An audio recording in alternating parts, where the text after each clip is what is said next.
Round 3. Hello, and welcome back to Inside Boxing Throwdown. I'm Aurelio Martinez, Stephen Johnson, and in this episode, Stephen, this is one of our favorites, and it's one of your favorites, man. And we always come back with this segment, and we talk about people and what the heck are they doing out there in the real world. Can I say something real quick? Yeah. Man, you know what? One of my favorite all-time boxers here in Colorado, Kenny Lemos. He told me he doesn't really watch the rest of it, but he watches Throwdown. Oh, because like we always said, you know, athletes, celebrities Do some stupid shit. Do some stupid shit, you know, and why? But we gonna catch them. We gonna catch them. So we got some good ones today. We got some good ones today on this Come On Man. So let's talk about Come On Man. Can I start off? Stephen, why don't you start it? Tell us what's your Come On Man of the week. My Come On Man of the week is shame on USA Boxing. Shame on USA Boxing and their PR department. Because I happened to read an article earlier this week that will reference that, you know, part of their contact was from, you know, Julie Goldsticker in USA Boxing about Shakur Stevenson.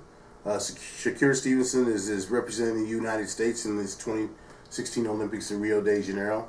He's 19 years old. He's from Newark, New Jersey. Mm-hmm. Okay, and a tremendous amateur background at the junior level. Okay. Yeah. Now to put him up here at the senior international level, which is what the Olympics are, and make a reference to him as the future of USA boxing. Okay, I think it's ludicrous, first of all.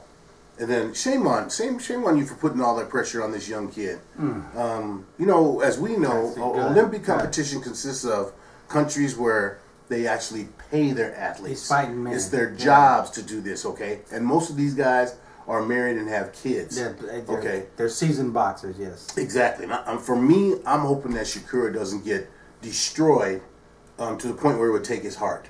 I really hope that doesn't happen. That's good. I hope he's able to make an impact where I could give less than a damn about USA Boxing. I'm talking about a kid who has was one of 7 kids, you know, who has always done the right thing, you know, loves to fight, loves to box. Okay, take the pressure off of him. Let him have some fun. This isn't the time to have an experience. Because if he does come back in 4 years, he'd be 23 years old. Right. Okay. Then he would be in the category of experience. You know, let him enjoy it this time. Don't put that on him. So shame on USA Boxing, and shame on his man, his coach. His coach that contributed a lot to this, saying that, you know, he's by far the best at 123 pounds. He's one of the best in the United States. That's ridiculous. Good. Okay. USA Boxing, come on, man. You know, and I'm going to make a little comment on that before I get to my Come On Man. And my comment on that is that's typical, and it shows the state of USA Boxing, okay? USA Boxing is done. I've been saying that for a long time. They're done. They don't even run their own program. They're a yes organization to AIBA. They don't pick their own team to go to the Olympics.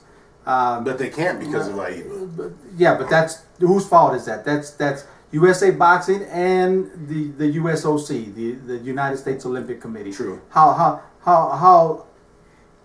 dare them sit there and tell somebody how they have to select their team to go to the USA? But shame on them just for that. For everything, just for them. That's a good Come On Man, because, you know, USA Boxing, we've been proud.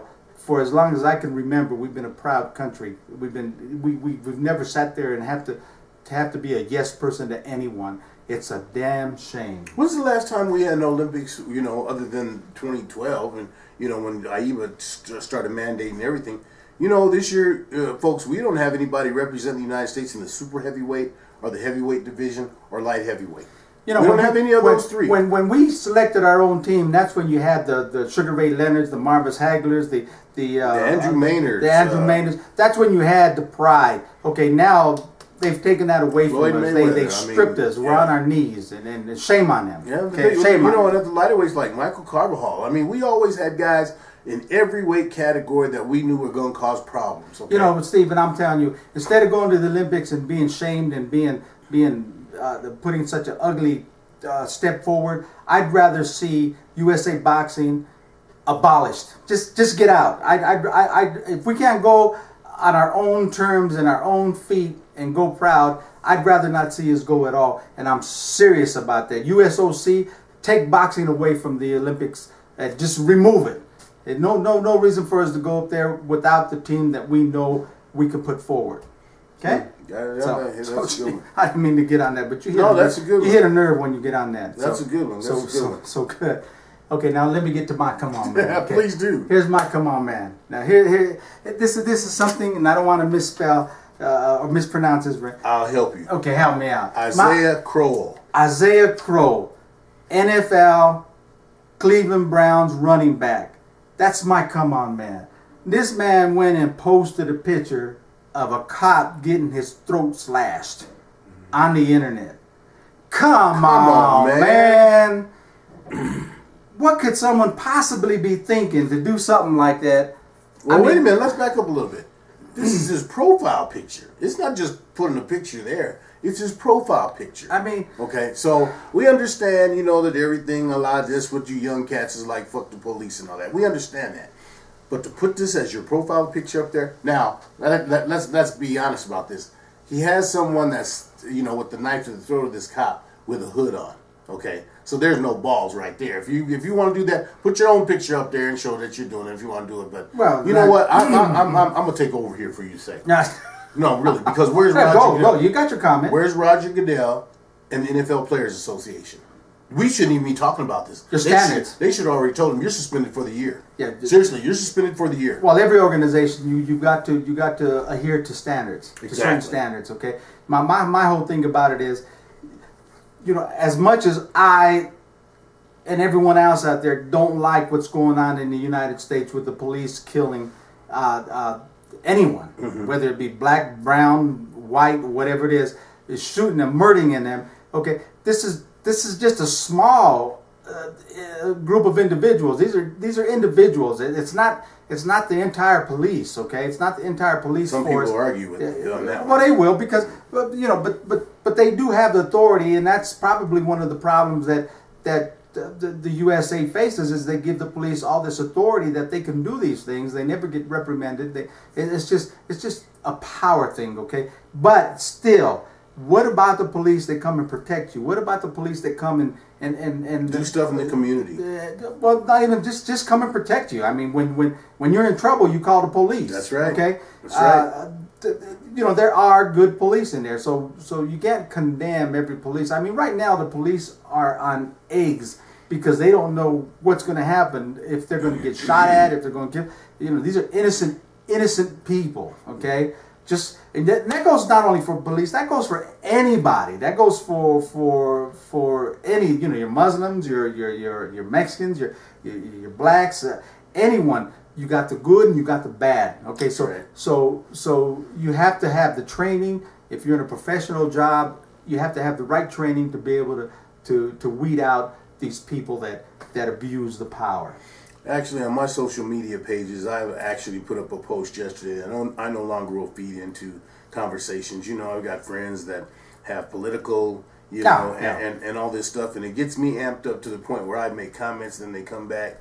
I'm not going to lose friends behind all of this, but I know how you feel. I understand what's going on, but at the same time, I'm a realist. I'm a father, as you are. I'm a grandfather, as you are. You're a great-grandfather.